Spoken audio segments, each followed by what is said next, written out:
warmly welcome to the global webinar on the Tokyo Call for Action, Engaging Young and Emerging Evaluators. I would like to warmly welcome our main partners, the Asia Pacific Evaluation Association, the Center for Evaluation, University of Sri Jayewardenepura, and EvalYouth Global Network, our visibility partners, Sri Lanka Evaluation Association, EvalYouth Asia Chapter, EvalYouth Indonesia, Asia Pacific Communication Hub, as well as our moderators, speakers, panelists, and all participants who have joined us today. As EvalYouth Sri Lanka has the privilege of hosting this webinar, I would also like to highlight our key priorities, which is to increase engagement in evaluation and enhance the knowledge and skills of young and emerging evaluators. Today's session marks another important step towards achieving this goal. Moving on, it is my pleasure to introduce our wonderful moderator, Ms. Arushi Dubey. Ms. Dubey currently serves as an evaluation consultant with the Independent Evaluation Service of UN Women. Her work focuses on gender justice, evidence, and action, leading feminist, right-based evaluations and supporting evidence-based decision-making, particularly in contexts affecting women and girls, including crisis and politically constrained environments. She brings a forward-looking perspective to the field with a strong emphasis on innovation, inclusion, and the integration of evidence with practice. With that, I'll now hand over the floor to Ms. Dubey. Great. Thank you so much, Sandha, and welcome everyone to our session. We're really happy that you could make it, and we hope that you find this useful. As Sandha mentioned, my name is Arushi, and I work with UN Women as the Regional Evaluation Analyst. Just a quick reminder to keep your microphone and your video disabled so that, we can save some bandwidth for all our panel members.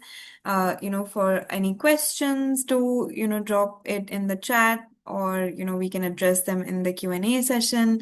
And then, don't record during the webinar. We're already recording from our end, and, we'll upload it on the EvalYouth Sri Lanka website. So, just some key reminders before we start. It's also my pleasure to introduce you to Professor Yoko Ishida. She is the president of the Asia Pacific Evaluation Association, and Erika Lareza, who is the chair of the EvalYouth Global Network. They'll be providing us, with the key opening remarks today. So we're really grateful to have them for this session. And over to you, Professor Yoko. Thank you. You can hear me, right? Yes. Okay. Good afternoon and good evening, everyone. And a very warm welcome to all of you joining from across the globe. It is truly inspiring to see so many young and emerging evaluators here today. You are not just the future of evaluation, you are already shaping its present. As a president of the Asia Pacific Evaluation Association, I am especially pleased to see this webinar focusing on one important question. How do we make the Tokyo Call for Action a reality? The Tokyo Call for Action, which we agreed upon at the 5th APEA conference held in Tokyo last year, November, is not just another declaration. It is a collective commitment building on the Manila Declaration to strengthen evaluation so that it truly contributes to the SDGs, to accountability, and to really change in people's lives. But let me be very clear. This call for action will not move forward through institutions alone. It will move forward through people. So especially through you, young and emerging evaluators, bring something essential to our field. New ways of thinking, openness to innovation, and the courage to question established practices.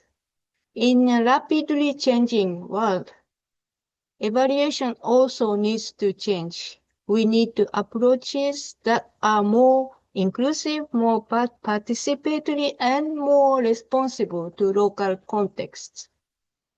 And this is exactly where leadership matters. Today's session is not just about listening. It is about engaging, sharing your ideas, and taking ownership. So I would like to invite you to do 3 simple but important things. First, understand the Tokyo Call for Action, what it stands for, and why it matters. Second, connect with each other across countries and regions as a global community of evaluators. And third, act, whether by signing the call, sharing it, or integrating its principle into your work. Because making the Tokyo Call for Action a reality is not a distant goal. It starts with small actions taken by many people, including each one of you. APEA is committed to working with you, with EvalYouth and all of you to support this journey. We see you not just as a participant, but as partners. Let us use this opportunity to learn from each other, to be inspired, and to take one step forward together. Thank you very much, and I wish you a very engaging and meaningful session. Thank you very much. Thank you so much, Professor Yoko, for placing so much trust in the young and emerging evaluators. And as you mentioned, just to emphasize, this is an interactive space. We want your questions, we want our panelists to be able to engage with you. So please, listen, note down your questions, and we'll be really happy to take them on towards the end of the session. So thanks, Professor Yoko, and over to you, Erica. Thank you, Arushi, and thank you, Professor Yoko. So on behalf of the EvalYouth, Global Network, I am very happy to join this session and support on how the Tokyo Call for Action can belong to young people, and why is it relevant for us young people to engage in this declaration.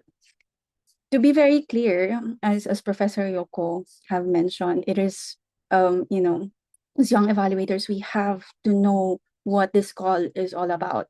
And at its core, it's essentially calling for democracy, good governance, and sustainable development.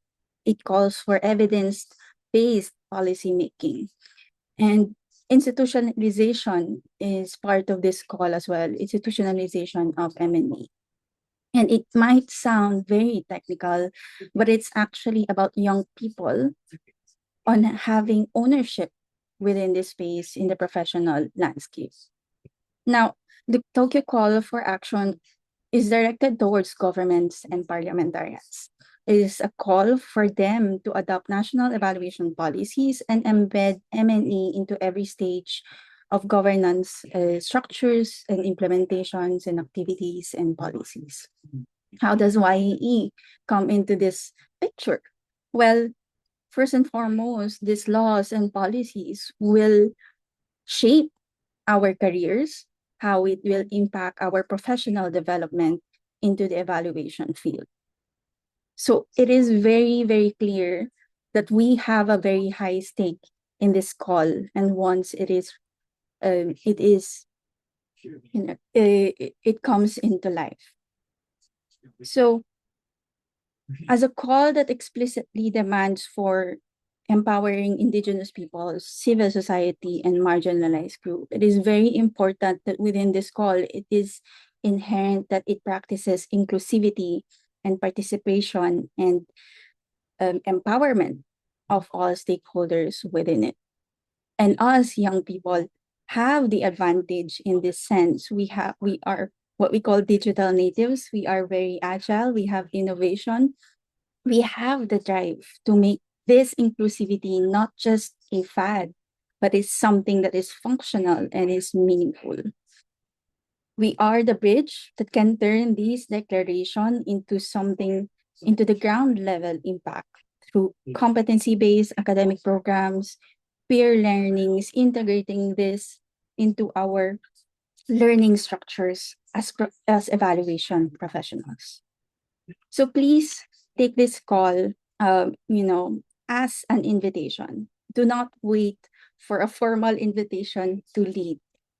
Take it as an opportunity to look into how you could lead your careers within the evaluation and how you could make these opportunities fit for purpose.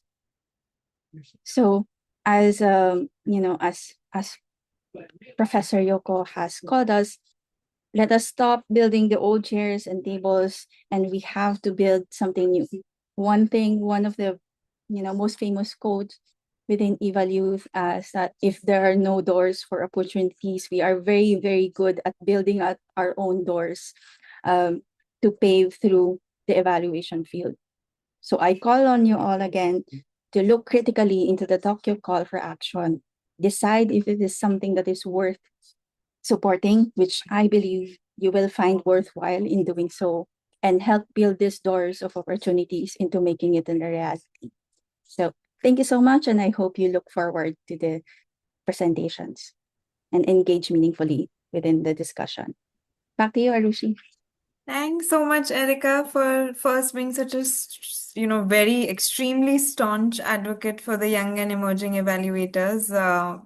All of us, I think, here have heard you speak at various platforms, advocating for our representation. So, a lot of gratitude for that. And then also to both Professor Yoko and Erica for reminding us on the Tokyo call for action. So, I'm also looking at, the EvalYouth Sri Lanka team. I'm sure they might have shared the link to the Tokyo call for action already in the chat, but if not, then that's something perhaps we could do right now.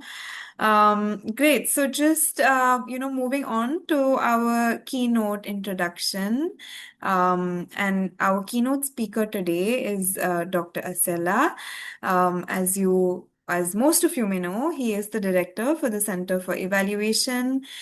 He's also the former president at the Asia Pacific Evaluation Association and currently the National Evaluation Capacity Development Specialist at UNFPA, the Independent Evaluation Office of UNFPA. So, Dr. Asela, thank you so much for joining us today, and over to you for the keynote introduction. Thank you, Arushi, and I welcome all the participants, all the panelists to this important webinar. I'm really happy and honored to be a speaker of this important webinar, Connecting Tokyo Call for Action with Young Evaluators. Thanks, Professor Yoko and Erica for giving a nice preamble to this webinar today, as well as what we are going to talk about. So Tokyo Call for Action, as Professor Yoko and Erica also mentioned, was signed at the 5th APEA conference in Tokyo, November last year, especially emphasizing institutionalization of evaluation. Next slide. And this is not just standalone document. This has a strong background with other commitments for institutionalization of evaluation and also national evaluation capacity development. So one is Colombo Declaration on Evaluation, signed at the Parliament of Sri Lanka in September 2018, and Eval Colombo 2018, which was the first ever parliamentarians global conference on evaluation. So this has strong commitments for institutionalization of evaluation within Parliament. So you can also go to this document and see what are the commitments. And next one is Manila Declaration on institutionalization of evaluation, again signed at one of the APEA conferences, actually in 2023, 4th APEA conference in Manila. And this was also signed at the Congress of Philippines. And then there are two UN resolutions on evaluation. One is capacity building for evaluation, national capacity building for evaluation, endorsed in December 2014. And the other important UN resolution is strengthening VNRs through country-led evaluation, passed in April 2023. This also includes some important aspects of national evaluation capacity development as well as institutionalization or contribute to institutionalization of evaluation. And I must also mention about Global Evaluation Agenda 2.0. I'm sure that you are familiar with the original version as well, the initial document, Global Evaluation Agenda, launched in 2015 at the Parliament of Nepal. And this is the next version of the Global Evaluation Agenda. This has three main components: enabling environment for evaluation, institutional capacities, and individual capacities and competencies. So this is also available online for you to refer. And finally, I want to mention about Evaluation Globe study conducted by Center for Evaluation, University of Saarland. This covers all 7 regions in 4 publications. These publications are available for Europe, Africa, Asia Pacific, and Americas. At the same time, global synthesis is being finalized or being published. These are very important resources highlighting persistent gaps in institutionalization of evaluation. So we took all these into consideration when we developed the Tokyo Call for Action, and it is another step of all these important documents and resources already available. Next slide. So Tokyo Call for Action is kind of a commitment, and there are 5 main commitment or priority areas. The first one is strengthening democracy for governance through evidence-based policymaking. Each of these priority areas have key actions identified, and participants at the 5th APEA conference agreed and endorsed these key actions and priority areas. But this, I must say that these commitments or Tokyo Call for Action is not limited to conference participants or not ending at the conference. This is a living document. These commitments can be taken forward by all the stakeholders, including young evaluators. So that's why we are having this webinar as well. So key actions under each priority areas are very important. So some of the actions, let me quickly mention about practical measures that institutionalize M&E across sectors, and communicating evaluation findings in simple languages. We all know that communicating evaluation findings is a challenge, and how to make it simple or user-friendly. At the same time, using or embedding M&E practices within parliamentary oversight functions is important. As I mentioned, some of the background documents were signed or agreed at the parliaments.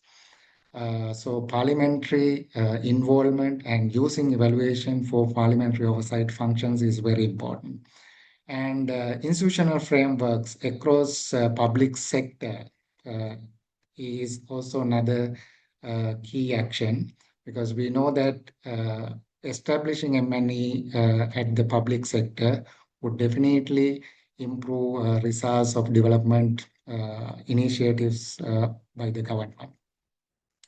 Then we know that most of the countries champions made M&E systems happen. So we need to identify and empower champions who can strengthen systems and promote sustainability. Next one. Yeah, the other priority is regulations for planning, performance, monitoring, and evaluation. We actually included planning and performance to monitoring and evaluation when it comes to regulations. We know that many countries do not have a monitoring and evaluation or evaluation policies or laws. And some countries have maybe very few, but very comprehensive national evaluation policies or laws. If you take Nepal, monitoring and evaluation is embedded in the national constitution. There are a few countries like that. So awareness raising and advocating for regulations is important, especially by evaluation community through the government.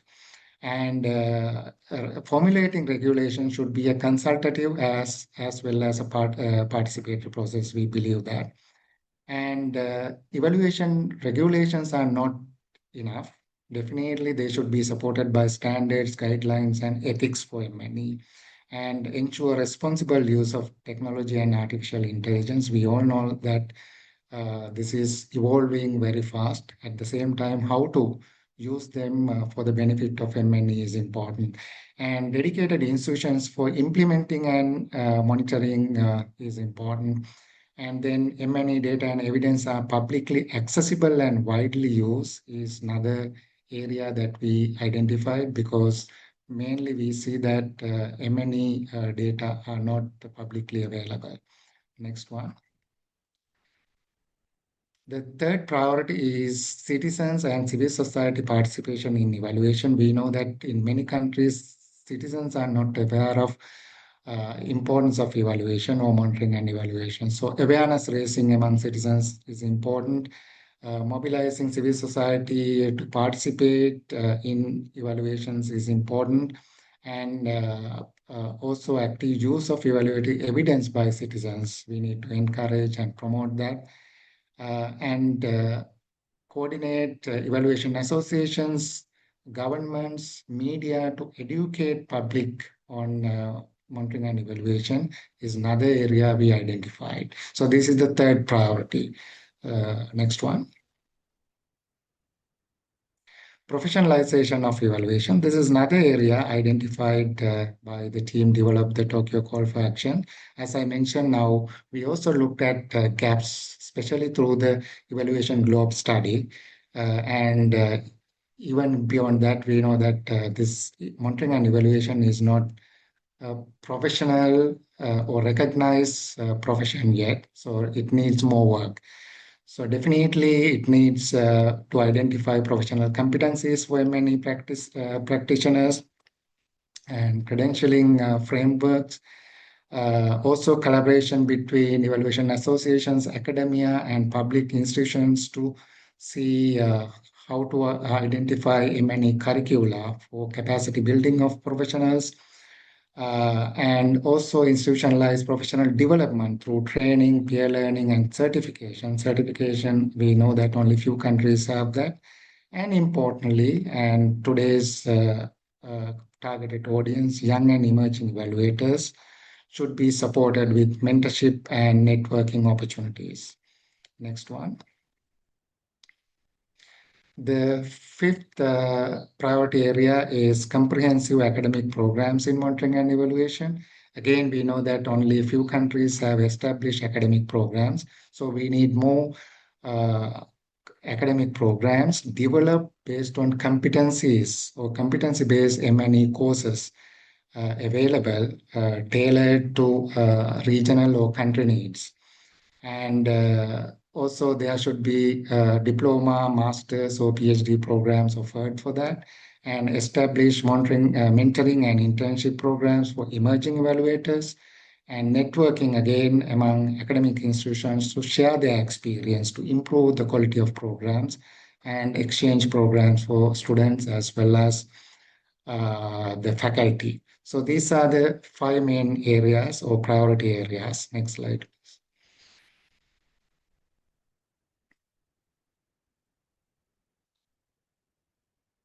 Next slide. Yeah, finally, the commitments, it's a commitment to collective and sustained actions to institutionalize evaluation as a cornerstone of good governance, democracy, and sustainable development. So there are areas that again emphasized by participants of the APEA conference regarding Tokyo Call for Action.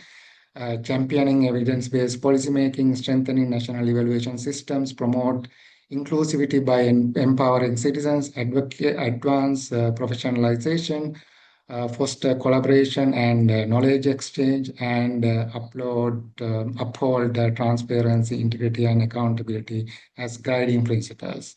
So these are the main things. So finally, next slide. So national and regional stakeholders are invited to translate this into call for action. So we need actions. I want to highlight this because the team developed this, discuss about there are many documents with commitments, but what we need now is the actions. That's why we also want to connect this with young and emerging evaluators or youth uh, to emphasize actions to promote institutionalization of evaluation, adoption of national evaluation policies, establishment of institutional mechanism, as well as ensure resource allocation. So together, let's reaffirm the shared vision where evaluation informs decisions, empowers people, strengthen democracy, and accelerate progress toward the sustainable development goals. Finally, next slide. I want to also recognize our team members who developed this Tokyo Call for Action. They spent months before the conference actually working on that. As I mentioned, they reviewed all these background documents, identified gaps, and also based on some principles, as I mentioned. One is about that we need actions, not just commitments only.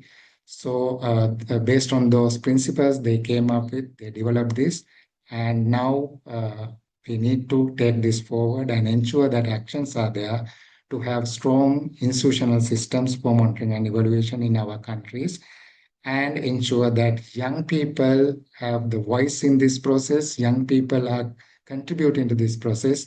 And definitely, if not now, very soon, they take the lead in this process. Thank you very much. And over to you, Arushi. Thank you. Thank you so much, Dr. Asela, for those really important reflections and getting us thinking about how to actually operationalize the Tokyo Call for Action. We'll now really quickly move into the Q&A. Sorry, the panel discussion. So, before we start, we just want to quickly introduce our panelists today.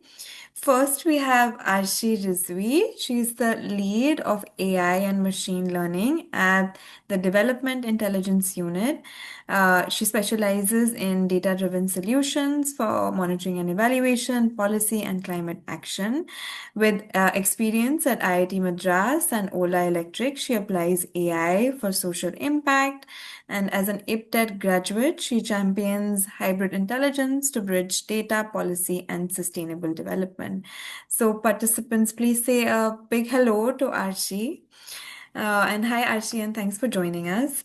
Next, we have Monica Azara. She is the Monitoring, Evaluation, Learning, and Impact Assessment Specialist at C4 ICRAF, and she specializes in planning, monitoring, and evaluation for impact-driven programs. She holds a master's in marketing management and certifications in theory of change and design thinking, and serves as the co-leader of EvalYouth Asia and the technical advisor for EvalYouth Indonesia. Thank you so much, Monica, for joining us. And then finally, and not the least, of course, is our last panelist, Stefan Paulsen, who is the program coordinator at SAMEA. Stefan is a monitoring, evaluation, and learning practitioner with over 5 years of experience. He leads SAMEA's Emerging Evaluators program, focusing on capacity development, on partnerships, and youth-driven evaluation systems, and holds certifications in development evaluation and program management, so in the M&E approach. Thank you so much, Stefan, for joining us. I'll quickly, stop sharing my screen so that we can move into the Q&A. And, just to give the participants some background, and, just to also sort of transition from what Asela was sharing, about institutions and really reflecting, young and emerging evaluators, in both what we're calling the demand and the supply side. Today's discussion essentially looks at, both sides of that equation. So how institutions can create, meaningful opportunities for young evaluators, and then on the other side, so how are YEEs, positioned, or how they position themselves to kind of step into these roles. So we really want to look at, closing that gap between opportunity and readiness of the YEEs. And so that's where our first question comes from. And we'll ask Arshi our first question. So Arshi, based on your experience or your perspective, what do governments, donors, and organizations need to change to bring YEEs into real evaluation work? So over to you, Arshi. Yeah, thank you very much, Arushi, and thank you, Asela, for setting up the grounds. So I want to start by naming something that I think we don't talk about openly enough in this field. There's a gap between where YEs are placed and where they are needed. So across many organizations and evaluation systems, young evaluators are often placed in implementation roles, like field data collection, interview coordination, report formatting kind of roles. So these are important contributions, no doubt in it, but the space where evaluation truly creates value in design, interpretation, policy dialogues, decision making, that space has not yet fully opened up for YEs. We are present in the process, but not always at the table where the process is shaped. So the Tokyo call for action is clear on this. It calls for evaluation to be implemented or embedded in decision makings at all the levels for that vision to become real. So YEs must be the part of that decision making, not just the data that informs it. So what needs to change? That is the important question. So according to me, there are three things and they need to happen together. The first one is the redefine where YEs belong. So governments and organizations must deliberately include YEs in evaluation design, interpretation, and policy dialogue, not just as a gesture, but as a structural commitment. This means creating roles and spaces at the right level intentionally and consistently. The second one is create real paid pathways like junior evaluator roles, apprenticeships, mixed teams where YEs work alongside senior evaluators on substantive tasks. So these needs to be planned for and budgeted for from the beginning. So meaningful participation requires meaningful investment also. That is a responsibility that governments, donors, and organizations must own. The third and the very important is move from the visibility to the voice, like including YEs in conferences and panels is a very good start, but it is not just enough. Like real engagement means YEs co-produces evidences, contribute to evaluation questions, and have a genuine influence over how findings are used and communicated. The goal is not a seat at the table for appearance, it is a seat at the table that matters. So the evaluation community has an opportunity right now through frameworks like the Tokyo Call for Action to build systems where the next generation doesn't just inherit evaluation practices, but actively shapes it. That is the change we need to invest in. Yeah. Great. Thank you so much, Arshi. And I really liked what you said, meaningful participation requires meaningful investment. So that's a good transition to our next question to Monica. What is one simple way, Monica, that you think is, the most vital to create more paid entry points for young and emerging evaluators? So over to you, Monica. Thank you, Arushi. Thank you so much for APEA and EvalYouth Sri Lanka team for having me here. I'm really excited to part of these conversations, and I would like to learn from you together in this forum. I think connecting and then resonate what Arshi mentioned, that we should consider ensuring YE contributions meaningfully. I think we need to ensure the contributions since the beginning, since the starting of the evaluation process. So we as YE need to consider as a part of core team, not as intern, not as a volunteer, or not as observer, but we should consider to include in the budgeting if we have the project funding, project funded. So then involve the YE to the clear like a clear role, yeah, and then pair with senior evaluators, so the young and emerging evaluators can follow the step by direct by the senior evaluators, then give them or give us a real responsibility like a data collections or data analysis, even presenting finding, or give us or give the young emerging evaluators also like a task leading something small or something starting from they can handle. Yeah, I think we need to consider that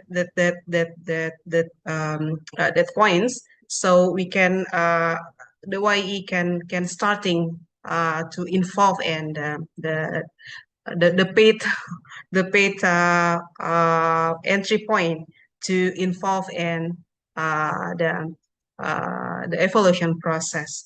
I think that's in my opinion. Over to you, Archie.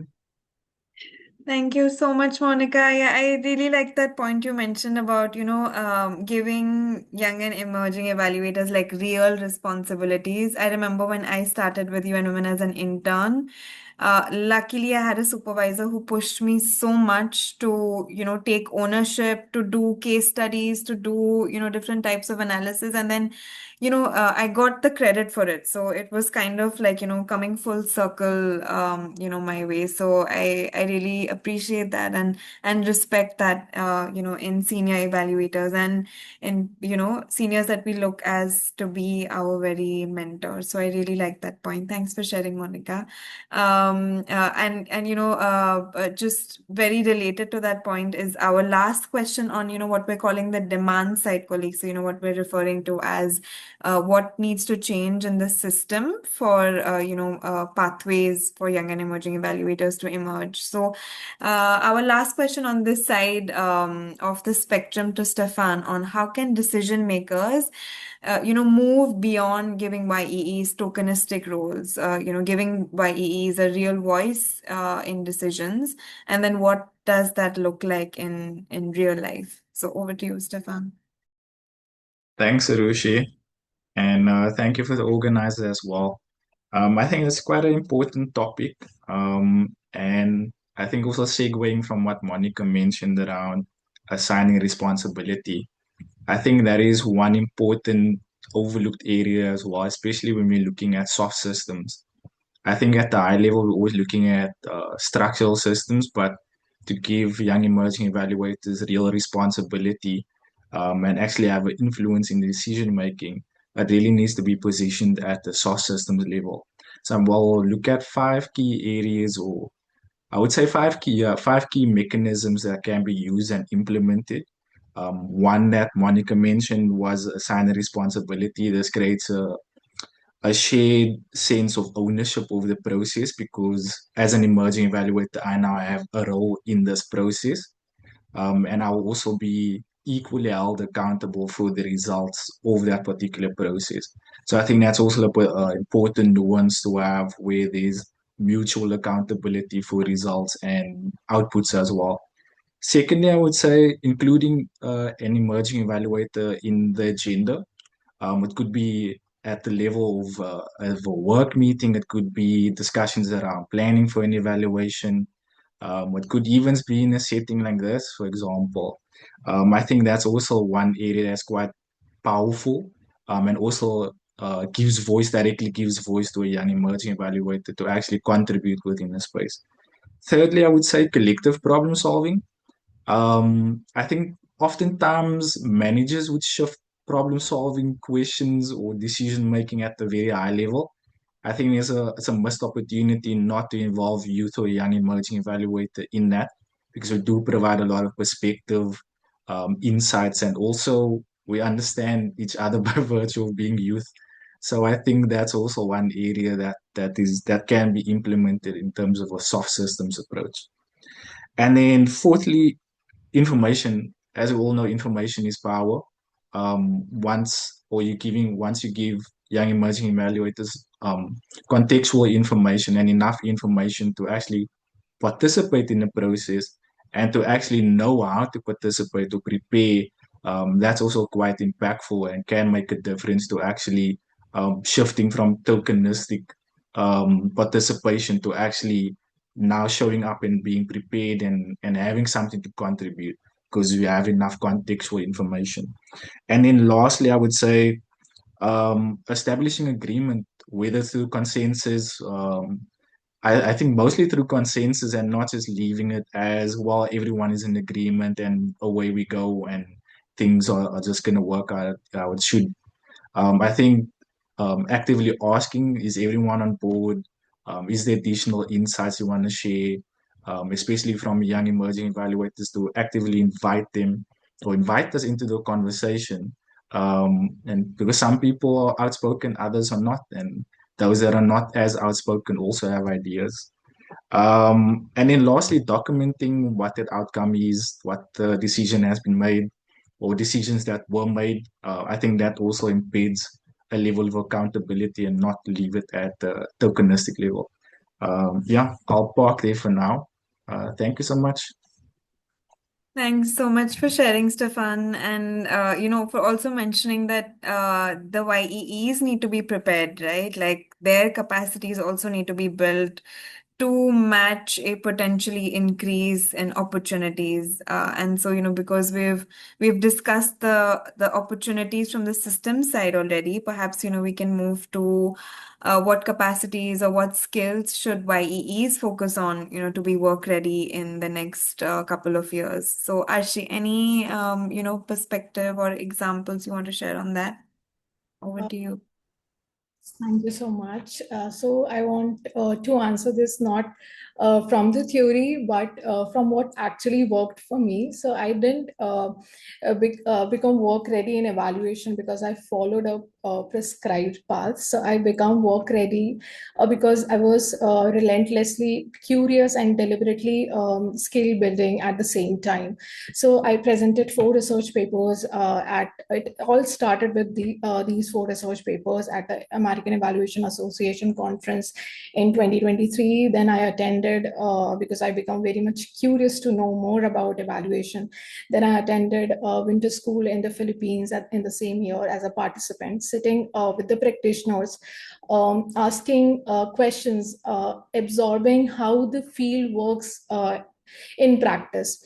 Then IPDET in Switzerland, where I was exposed to global evaluation standards and connected with evaluators across the globe. So each experience is built on the last one.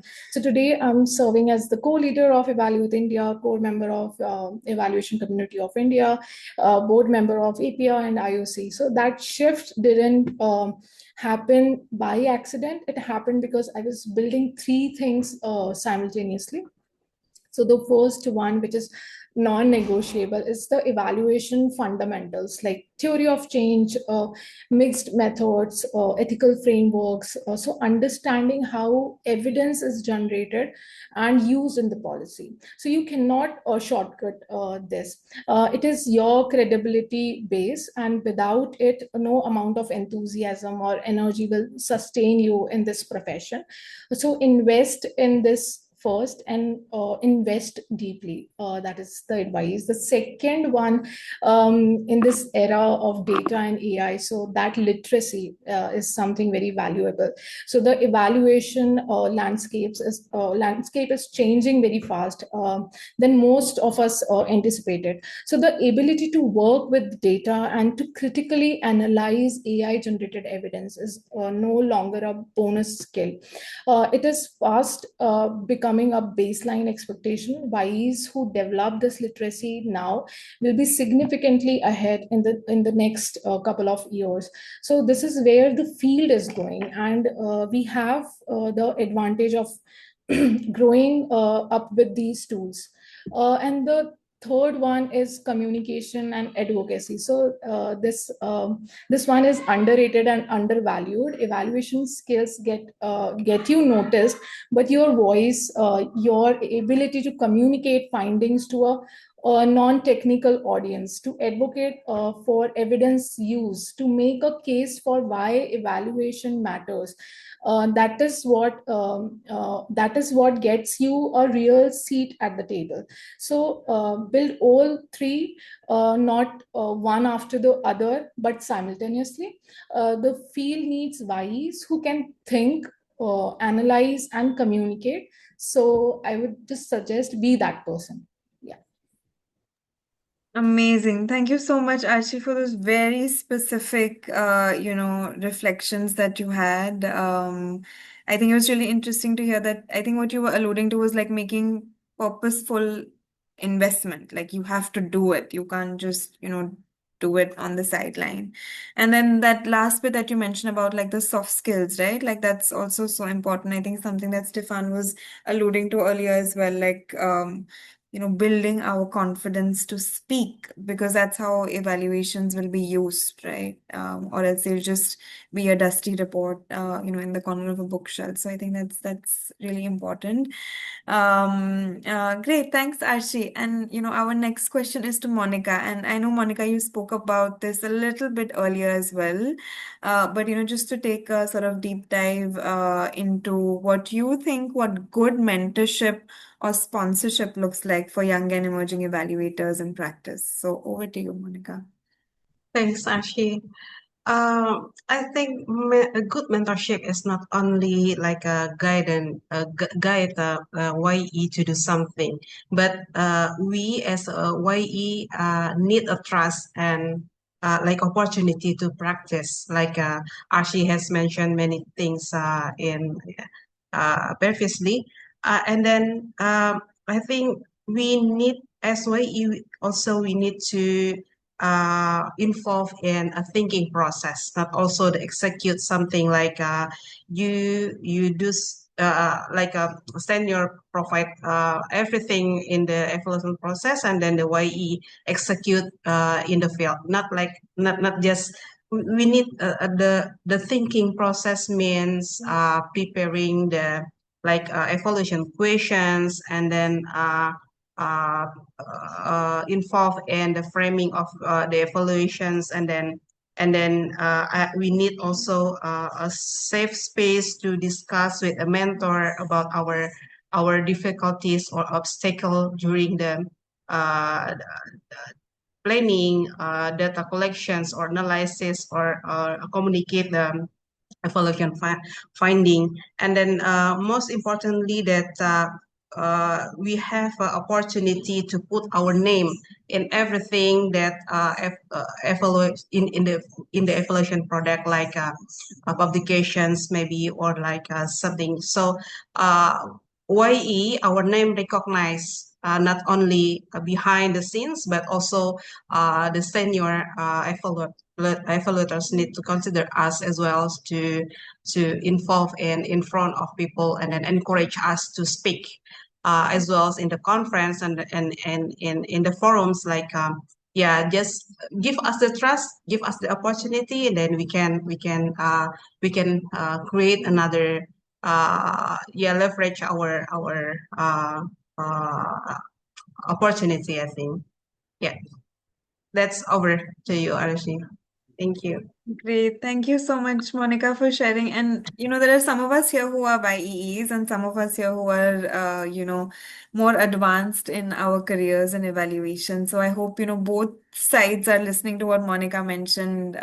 Someday all YEEs will become mentors in their field, and, creating that safe space for the next generation of YEEs is also critical. So thanks for sharing, Monica. We have our last question, but maybe I just want to pause pause and mention to all the participants, we have a great question from Bashir from Libya, and then, please do enter your questions, and we can already ask the panel members to start looking at them so that we can come back to the Q&A. So, participants, if you have any questions, please do add them in the chat. And then we can take a look once we're done with the last question. And so that one is to you, Stefan. How can BOPEs and universities widen access so more diverse young and emerging evaluators can join and stay in the field, especially thinking about the marginalized groups, how to widen access to those groups as well. So over to you. Yeah, thank you, Arushi, for that question.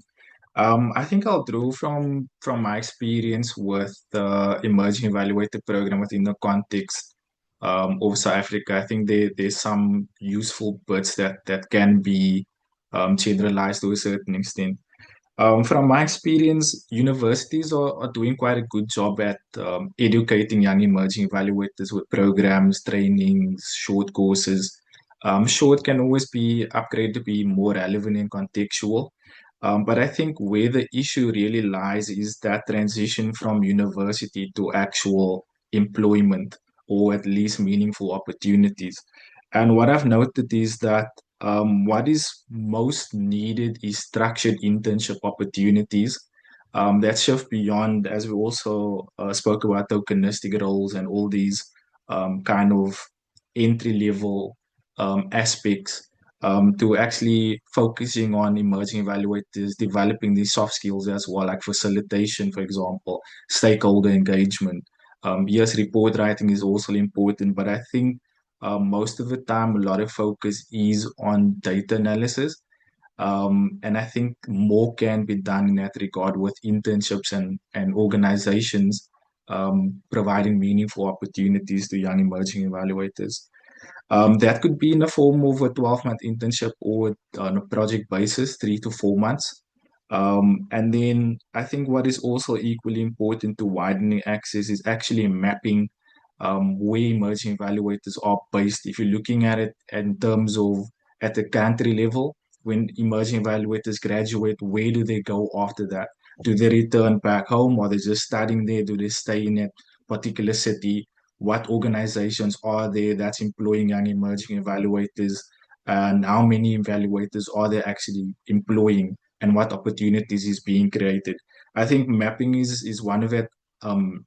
Kind of an underrated area that's not often looked into, because with mapping you can understand dynamics of gender, disability, age, geographic location, and then you can also draw that nuances between where people are and where the opportunities exist, and then try and figure out a way to bridge that gap, whether it's through remote opportunities or actually in person.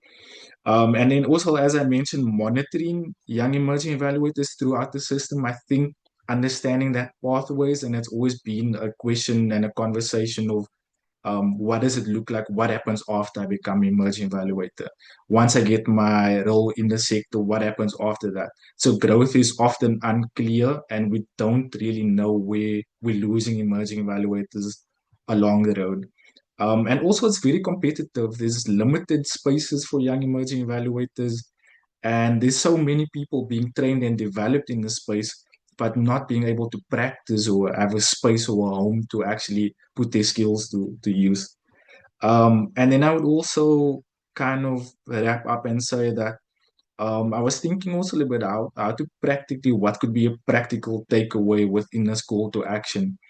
And one thing that came to mind, maybe a bit wishful, but I think it's also practical to a certain extent, is actually to have a global fund for young emerging evaluators, so that there's actual meaningful opportunities created in terms of gaining experience, whether it's on a project basis, for example, 3 to 6 months, whether it's an internship whether it's an internship opportunity, because the issue really is about finding actual employment opportunities.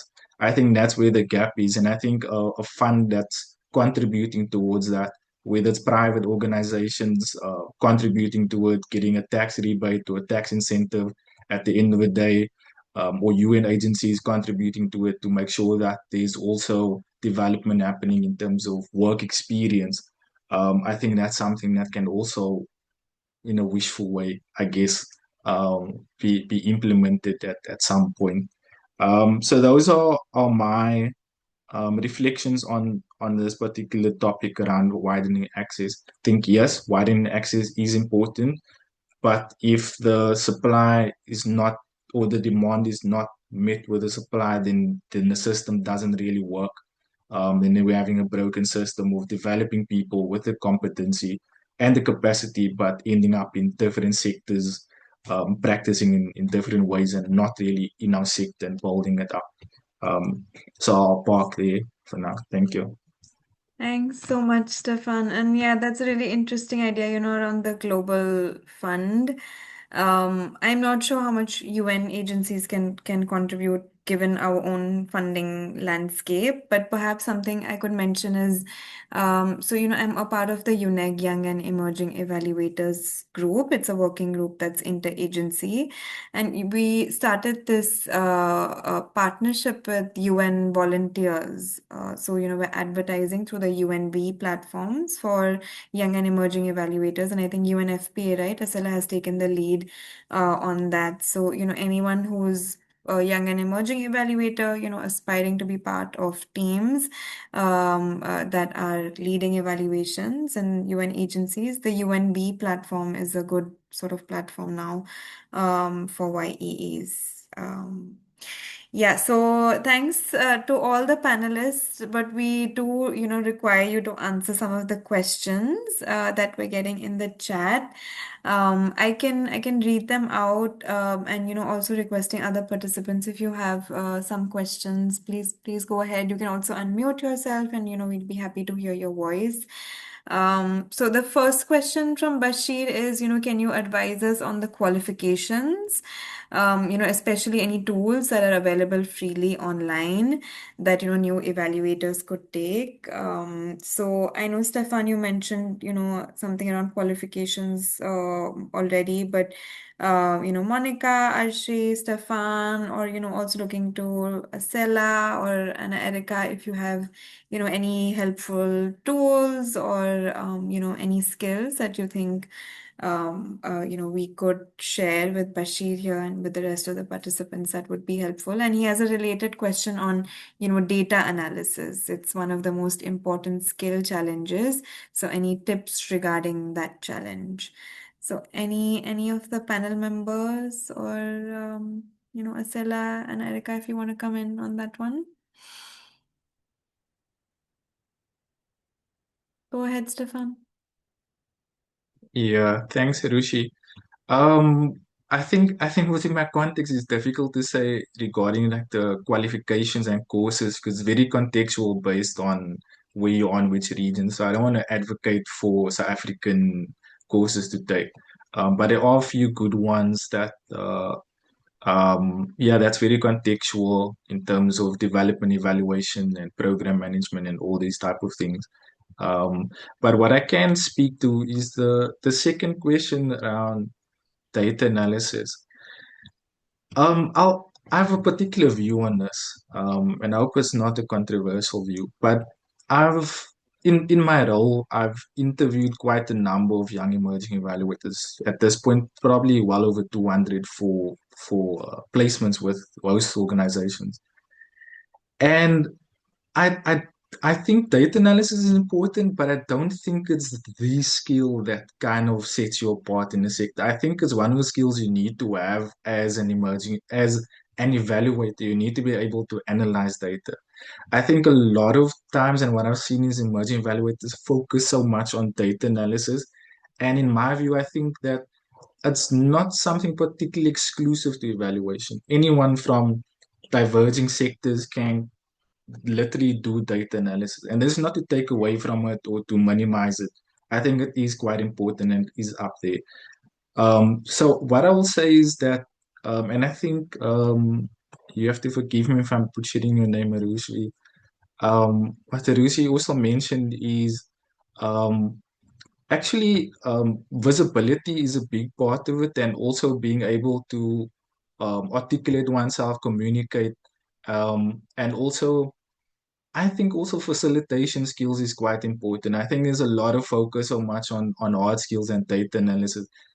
You can learn that in any job. But I think in evaluation in particular, you need to be able to communicate with people. You need to have a cultural sensitivity. You need to have, in my view, like a social justice lens as well to a certain extent. That's my reflection on that. Yes, data analysis is important, but I don't think it's the be all and end all in the sector. Yeah, I'll just park there for now. Thank you. Thanks so much, Stefan. Yeah, I think yeah, that's an interesting take, right? That data analysis is in the front and center of all YEE's roles. And I see Arshi has a hand up, and so over to you, Arshi, and then Dr. Asela, if you wanted to mention anything. Yes, so quickly I just add to this Stefan's thing. So for the data analysis, what would I do is, it is not just about the technical skill, it is also about asking the right question. Then a tool will not tell you what matters. You need to know what you are trying to understand first, and then choose the tool that helps you get there. So there are a lot of open source platforms or tools like Kobo Toolbox or Google Data Studio, Power BI, and so on and so forth. But in the era of AI, I would really recommend one tool, which is no code, low code AI, where you can, or anyone without having the knowledge of AI or machine learning or programming can use AI. That is the Nine platform, which is freely available. You can integrate it with your work. You just play around with all the components into it. So that is really helpful. And I also want to suggest one platform, that is betterevaluation.org. That is also which is free and also really helped me. So yeah, thank you. Great, thanks so much, Arshi. And I hope, Bashir, you've made a note of, what both our panel members mentioned, and I hope you find them helpful. I know we have one question from Anna Erica, and Asila, happy to hear your thoughts as well, but also to the panel members really quickly, and I think we're almost out of time. So, one big question: can the panel share how they can envision themselves engaging or leveraging the Tokyo Call for Action? So, anyone, if you're brave enough to answer this question, go ahead and unmute yourself. I would like to answer Anna Yeah, Erica go ahead. questions. Yeah. This one is the main topic that we have today. So for me to contribute to the Tokyo Call for Actions through our platform EvalYouth Asia and EvalYouth Indonesia, we regularly promote that we continue to promote. We have mentorships through that platform and then peer learning. And then also we encourage youth participation in evaluations.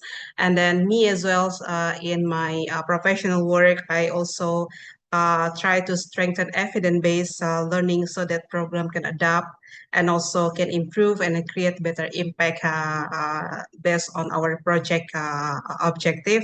And then the Tokyo Call for Actions also inspire me to keep advocating for evaluations. That is, we should collaborative and then equitable and also transformative to have a better future in evaluations. And then also we together ensure the evaluation is not just about the accountability, but it's also about learning, empowering young emerging evaluators, and also keeping positive change during the evaluation process. That's my point of view on that Tokyo Call for Actions. Thank you, over, Arushi.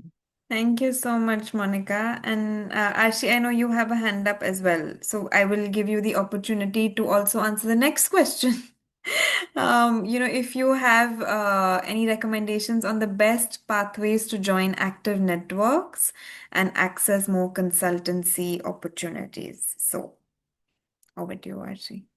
So I'll just start with the question Erica asked. So I'll be honest, because I had the privilege of contributing to the drafting of the Tokyo Call for Action. So this is not just a document for me, but I am responding a document for me. So it is a commitment I have already made. So I engage at three levels through EvalYouth India, bridging its vision to young evaluators on the ground through APEA and IOC board, pushing for its structural commitments at institutional levels, and through my work in AI and data, ensuring evaluation systems are built for the future, the call for action visions. So the call for action belongs to all of us. I hope every YE here find its own entry point into it, and to the entry point questions. So there are WOPEs. If we talk about India, so we do have membership free of cost in EvalYouth India.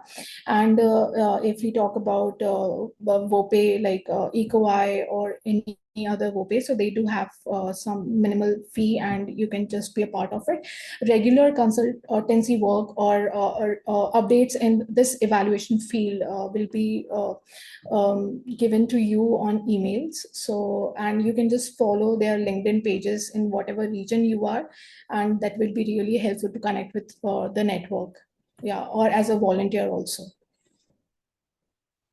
Yeah, thank you, Arushi. Thank you, Archie. And just really quickly from my end on the networks, I work with UN Women, so I know at least the gender network is called Gender Eval Ning, NING. So that's a helpful one for vacancies. And then for the UN agencies, I think the UNEG, right? Asala UNEG has a mailing list that shares all the UN vacancies, across the spectrum. So right from beginner to intermediate to like director level.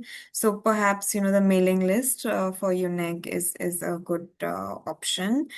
I know we have quite a few questions. Oh, and I see Erica's also helping us answer some questions in the chat. So thank you.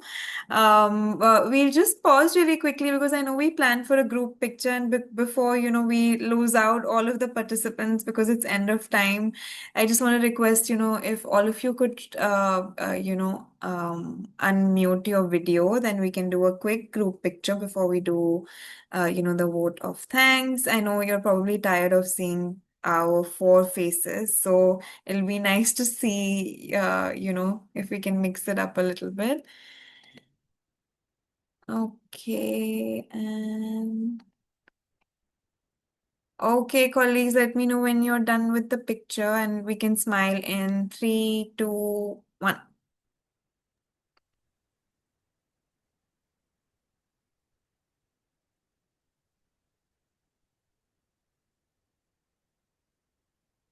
Okay, we've been smiling for long now. EvalYouth Sri Lanka. I hope you got the picture. Yes. Okay, great, amazing. So I will just pass on for our final vote of thanks. So Irasha, over to you. Good evening, everyone. I'm Mirasha Jayasekara. On behalf of EvalYouth Sri Lanka, it's my great pleasure to deliver the vote of thanks for today's insightful and inspiring webinar on making the Tokyo Call for Action a reality, the role of young and emerging evaluators. First and foremost, I would like to express our sincere gratitude to our keynote speaker, Dr. Asela Kalugampitia, for his valuable insights and for clearly highlighting how we, as young and emerging evaluators, can actively contribute to strengthening evaluation systems. Our heartfelt thanks also go to Professor Yoko Ishida, Ms. Erika Laresa for their inspiring opening remarks and for emphasizing the importance of global collaboration in advancing evaluation practices. Also, I would like to extend our appreciation to our wonderful panelists, Ms. Monica Ashara, Ms. Arshi Rizvi, and Mr. Stephen Paulson for sharing practical perspectives, real world challenges, and actionable ideas. Your contribution truly enriched today's discussion. A special thank you to our moderator, Ms. Arushi Dubey, for skillfully guiding the session and creating an engaging and meaningful dialogue. We are deeply grateful to our main partners, Asia Pacific Evaluation Association, EvalYouth Global Network, and the Center for Evaluation, University of Sri Jayewardenepura, for their collaboration and commitment in making this event success. We also extend our sincere thanks to our visibility and communication partners, Sri Lanka Evaluation Association, EvalYouth Asia, EvalYouth Indonesia, and Asia Pacific Communication Hub for their valuable support in ensuring the success and outreach of this webinar. And deeply grateful to all co-leaders of EvalYouth Sri Lanka for their dedication and leadership in making this event possible. Finally, I would like to thank all the participants from around the world for joining us today. Your presence, questions, and engagement truly made this session impactful. As we conclude, let us take forward the spirit of Tokyo Call for Action by actively contributing, collaborating, and creating space for young evaluators in shaping the future of evaluation. Thank you, all of you, once again, and over to you, Arshi. Thank you so much, Irasha, for the lovely closing remarks. We're 10 minutes above time. So, just want to show you all that, these are the upcoming events of, EvalYouth Sri Lanka. And we'll also share this presentation with you so that, you can take a look at what's new and what's happening and, where all of us can congregate again. We really, really appreciate, your time and all of your interaction. It was a really, participatory discussion. And, I hope to see you all again. Thank you so much and have a good rest of your day. Bye. Thank you.